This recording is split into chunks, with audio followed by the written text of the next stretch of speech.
Hey Firebirds, today we're here at the Orleans History and Culture Center and we have the Orleans Firebirds exhibition, so come see it if you have the opportunity. But today I have the chance to speak with our very own Michael O'Shaughnessy. Michael, thank you for joining me. Thank you for having me. So you are a junior from Davidson and you just committed to UGA. Yes. Very exciting. And you've been known to have a few nicknames, maybe one that stands out a little bit more than others. Can you talk about where that came from? Yeah, Shaggy. So that was my senior year summer ball nickname, and I was the youngest guy on the team. I was a senior, and this kid Cam Love from Rutgers was like, "Bro, you don't have a nickname. Like, what do they call you, Mike, Michael?" And he was just like, "Shaggy." Like O'Shaughnessy, he kind of broke it down. O'Shaughnessy, Shag, and then he just went with Shaggy and rolled off the tongue. And a lot of people joke around with the Scooby-Doo stuff and like Scooby-Doo and then Shaggy from Scooby-Doo, and you'll say that, but it's just stuck, and I've liked it, and it works. So you committed to UGA. That's kind of a reflection of how hardworking you've been and all of that leading up to, getting into the SEC. What does it mean to you to be able to go there next year, and then why did you choose UGA? It's exciting. SEC is said to be the best, so that's where I want it to be. I want to be with the best, and I talked to all these schools, and UGA, their coaching staff was awesome. They reached out a ton. They seemed super interested, matched the interests I had, and it just seemed like a perfect fit. And I've been to Athens before, so I was a little familiar with the area, and it's an awesome town, great community, and I see the games are pretty, people get pretty fired up there, so it'll be cool to play there, They do. That's a passionate fan base. Yeah. So you faced an injury last season. Yeah. How did you stay motivated during that time? Yeah, my hamate bone broke about April of my sophomore year, and throughout the whole season I played through it, and it was just nagging pain all year. And one game it snapped and got surgery, and got pushed back a little bit because the rehab process was slow, and went down to Florida, lived down there for a month in a hotel, grinded that out, woke up 5 in the morning for rehab, then 7 o'clock lifts, and then 12 hitting and 11 defense. So it was a job every single day. And honestly, it was a blessing in disguise, because without that, I wouldn't have had the season I had this year. Wow, that's a great mindset that you have there too. Yeah. Where does that drive come from? Because it sounds like you're really super motivated and pushing yourself all the time. Yeah, it's kind of family oriented. The drive is always there, and knowing that you're not just playing for yourself, you're playing for other people, you're playing for your family, your name, and your teammates around you, and that's kind of always my mindset, even on the field. It sounds like you have a great support system with your family, 2 younger siblings, Gracie and Joe. And then I hear your mom and you always do a post-game selfie.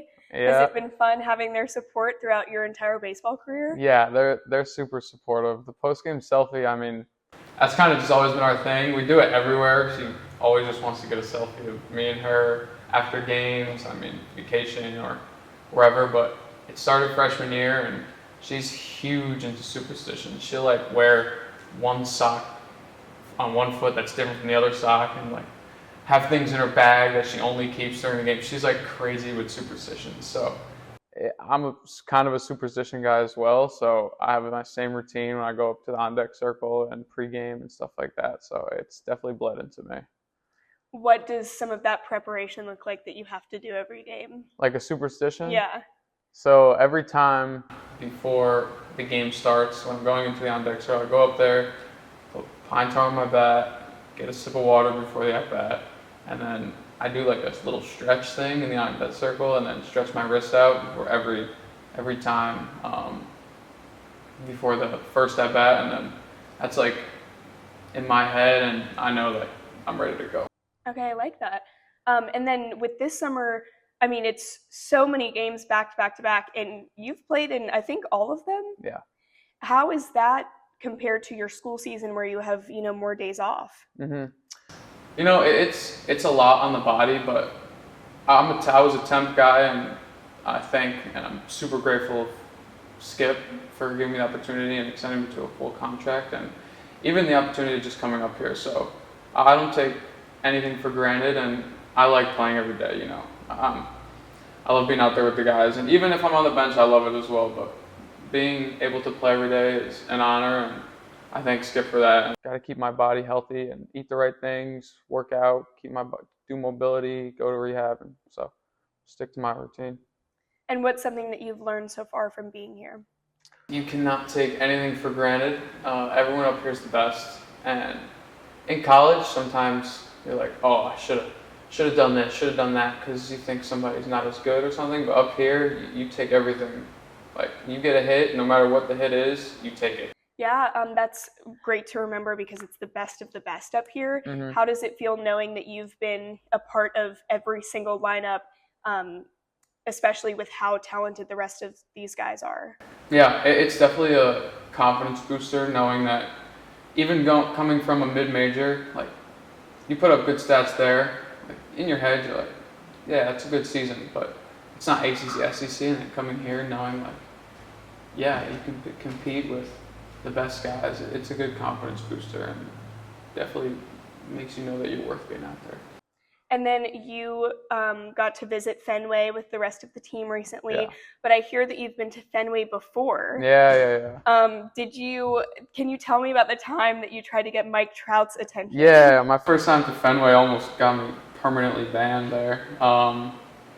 I went there when I was like 10, 11 years old, and I was a big Mike Trout fan, and still am. And, you know, when you look at a guy and they give you like the sign to throw something for an autograph, I thought I got that from Mike Trout, and he gave me like throw the ball. And so I threw the ball at him and hit his foot, and he stumbled down the stairs a little bit, and it was like this huge big deal. Security came storming over, and it was me, my dad, my brother, my dad's best friend, our family friends, and they almost booted us, and luckily they didn't, and we ended up getting a whole bunch of stuff for the game, like balls. We got Alberco's broken bat, so it was pretty cool. It ended up being cool, so it was worth it. It's a good story. So he did give you the sign, or no, I never got the sign. Okay. Just like a mean look, but well, that's nice that they set you up with some stuff. Yeah. And then, so you are a lefty batter. Yeah. But I hear that you're a righty and everything else. How did you become a lefty?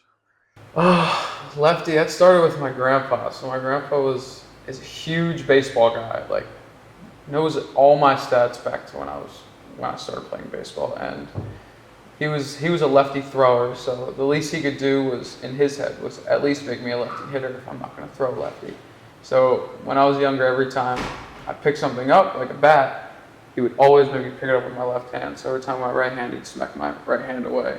So to become a lefty, he would always make me grab the bat with my left hand. And so then I became a lefty. And, I like it. I love batting lefty.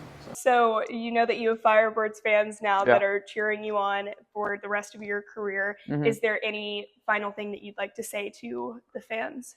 Yeah, the Firebirds fans are awesome. I mean, these games are packed, and I love I was told that sometimes it gets quiet, but the claps from the fans have been awesome, and it fires the dugout up, and it gets us into it, and they've been awesome and super supportive, and the kids after the game signing the balls, it's awesome. It's an awesome thing, because I used to be that kid, and I'll sign as many kids that come up and ask for a signature. I'll do whatever they want. So just keep cheering. We're gonna keep trying to win for y'all, and thank you guys. Yeah, they're the best. Yeah. Thank you so much for your time. Of course.